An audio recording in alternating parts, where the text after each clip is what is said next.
Member for Moore. Thank you, Mr Deputy Speaker. There are great motivations for foreign nationals to seek to enter Australia's borders, chief among them being financial. Australia's GDP per capita, as reported by the World Bank in 2013, amounted to $67,468 in nominal terms. The GDP per capita in Australia is equivalent to 297% of the world's average. Australians generally have a standard of living equivalent to 3 times higher than the world's average, making our nation a very attractive destination. That is why we need to protect our borders to safeguard the living standards of Australian citizens. I support the Customs and Other Legislation Amendment, the Australian Border Force Bill of 2015, which repeals the Customs Administration Act of 1985 and amends a number of other Commonwealth Acts, including the Customs Act of 1901. The bill essentially provides for the integration of the Department of Immigration and Border Protection and the Australian Customs and Border Protection Service into a single department, and the establishment of the Australian Border Force. The Australian Border Force is designed to be a frontline operational border control and enforcement entity that is part of the Department of Immigration and Border Protection. The proposed new arrangements are due to commence operation on the 1st of July 2015. As a result of this bill, there will be a number of changes to organisational arrangements and statutory roles within the department. Most notably, the current Australian Customs and Border Protection Service will be abolished as a statutory agency when the new Act commences. The statutory office of the Australian Border Force Commissioner will be created, deriving his or her official powers and functions from a number of other Commonwealth Acts, including the Customs Act of 1901, the Migration Act of 1958, and the Maritime Powers Act of 2013. The ABF Commissioner will have a dual role as Controller General of Customs, with responsibility for the administration and enforcement of the Customs Act of 1901, including the collection of border-related revenue. It is envisaged that in enforcing customs, immigration and maritime security laws, the Australian Border Force will work in close cooperation with Commonwealth, state, territory and international law enforcement and intelligence agencies, including the Australian Defence Force and the Australian Federal Police. Integrating the currently separate functions of immigration and customs into one entity is expected to generate $180 million saving in operational efficiencies over the forward estimates, yielding future projected savings of approximately $100 million annually. By removing unnecessary duplication of staff and responsibilities, the deployment of a greater proportion of resources into the front line can be achieved. The consolidation of human resources, organisational systems and capability is designed to promote synergy based on sound principles, strategies and operations in an integrated way. This management model is based on similar best practices in the United States Department of Homeland Security and the Home Office in the United Kingdom, with key elements adapted and implemented to suit Australian conditions. This bill also contains consequential amendments to reflect new organisational arrangements and a professional integrity framework. Provisions in the bill extend the jurisdiction of the Australian Law Enforcement Integrity Commissioner to enable the investigation of any allegations of law enforcement corruption within the department. The magnitude of the task of monitoring our borders on a vast geographical scale defies comprehension. Australia's extensive economic exclusion zone covers 8.1 million square kilometres. We have a sparsely populated continent with a significant number of remote towns with only basic port and airport facilities. without the advanced security found in capital cities. It is in this context that the logistics of monitoring our borders and controlling the international flow of passengers and goods represents a massive undertaking for Australian Customs and Border Protection agencies. The challenges faced by our Customs and Border Protection agencies is compounded by the vastness of the Australian continent, covering an area of more than 7.6 million square kilometres, with a total coastline length of 35,876 kilometres and an additional 23,859 kilometres of island coastlines and some 758 remote estuaries around the country at which vessels may land. To provide some context of the scale of operations of Australian Customs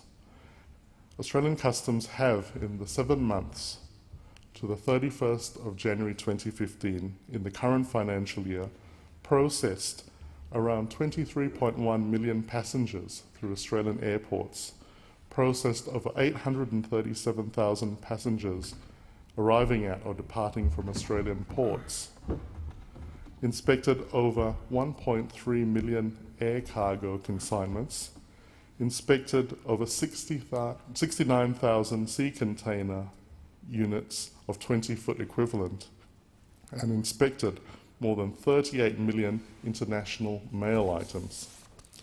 This represents a significant workload. The anticipated future increase in the flow of passengers and goods across international borders is brought about by increased international trade with emerging economies in our region, facilitated by free trade agreements with Japan, Korea, and China. Trade is projected to continue expanding as a free trade agreement is expected to be reached with India, and as Australia develops stronger economic partnerships with the 10 member countries of the Association of Southeast Asian Nations, ASEAN, including Indonesia, Malaysia, the Philippines, Singapore, Thailand, Brunei, Cambodia, Laos, Myanmar, and Vietnam. Our customs service must be adequately prepared and resourced to cope with future increased demands at all entry points to Australia. By improving our border protection capabilities to intercept contraband and the smuggling of illegal cargo such as drugs, weapons, and foodstuffs subject to quarantine, we're able to combat international crime, preserve the biosecurity of our agricultural sector, and promote greater national security. The proposed bill proposes a range of initiatives to boost our law enforcement and national security capability to combat transnational organised crime syndicates seeking to infiltrate the Australian border. I cite 3 recent cases of successful customs interceptions as examples of the growing threat of drug smuggling. On the 19th of November 2014, the second largest drug seizure in Australian history occurred, with 2.8 tonnes of methylene dioxyphenethylamine, or MDMA, commonly known as ecstasy, and other methamphetamines seized, with an estimated street value of approximately $1.5 billion shipped from Hamburg in Germany. Similarly, in an operation which began on the 8th of February 2015, Australian Federal Police and Australian Customs and Border Protection officers seized more than 100 kilograms of methamphetamines with an estimated street value of approximately $65 million in a container from China declared to contain children's toys. And at the beginning of March 2015, earlier this month, 6 individuals were arrested and 230 kilograms of liquid methamphetamines, together with a further 250 kilograms of cocaine, was seized in 2 countries as a result of a major joint agency investigation into international organized crime syndicate based in Bogota, Colombia.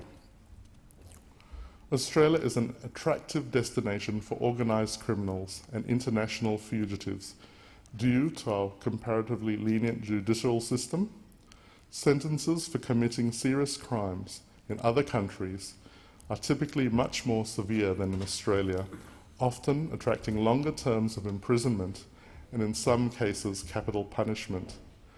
A report into organised crime by the Australian Crime Commission released in 2013 conservatively estimates that organised crime costs Australia $15 billion annually. I refer to a report titled Australian Migration Trends 2012 to 2013, published by the Department of Immigration and Border Protection. Statistics contained within the report indicate that non-compliance with visa conditions is a serious problem for the Australian government and is part of a growing trend which appears to be increasing in frequency. In 2012-2013, there were 13,486 compliance-related departures, commonly known as deportations from Australia. The department facilitated the departure of these people who had no entitlement to remain in Australia through assisted voluntary returns, monitored departures, and removal under Section 198 of the Migration Act 1958. Circumstances included people who had overstayed their visas, persons who were refused a further visa or had their visa cancelled, including those whose visas were cancelled on the basis of criminal conduct, and the crews of vessels caught illegally fishing in Australian waters. As at the 30th of June 2013, it was estimated that approximately 62,700 people were in Australia unlawfully, following expiration or cancellation of their visa. These persons are classified as unlawful non-citizens and remain at large in the community, in many cases working illegally, not paying income taxes, and involved in organised crime syndicates. Furthermore, the Department of Immigration and Border Protection had justifiable cause to cancel 37,926 visas in the 2012-13 year. The government has a responsibility to the Australian community to protect our national borders and ensure the orderly assessment and screening of entrants to Australia, to ensure that only authorised persons are permitted to enter our country. Prospective entrants must undergo background checks of their health, police clearance, character and identity before being allowed to enter Australian ports and airports. The cost to the Australian taxpayer, law enforcement and the justice system is enormous when foreign nationals commit crimes on the scale outlined earlier, with 37,926 visa cancellations and 13,486 deportations in 2012-13. The government is being justifiably cautious and careful about who is permitted to enter and stay in Australia. For the reasons outlined, it is important that the government, to protect the Australian border and maintain effective control over movements of authorised persons and goods. As former Prime Minister John Howard famously said in 2001, "We will decide who comes to this country and the circumstances in which they come." Maintaining effective control over our borders is essential for national security and protecting the living standards of Australian citizens. There is little point in having a planned migration program and stringent laws regulating goods, narcotics, weapons, and quarantine if we cannot maintain the integrity of our borders from illegal entry.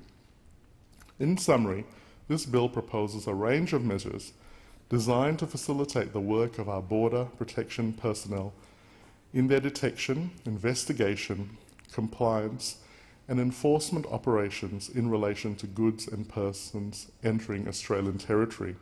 This bill also facilitates operational cooperation with regional partners beyond our borders in Australia's maritime zone to prevent illegal arrivals of persons and smuggling of prohibited goods.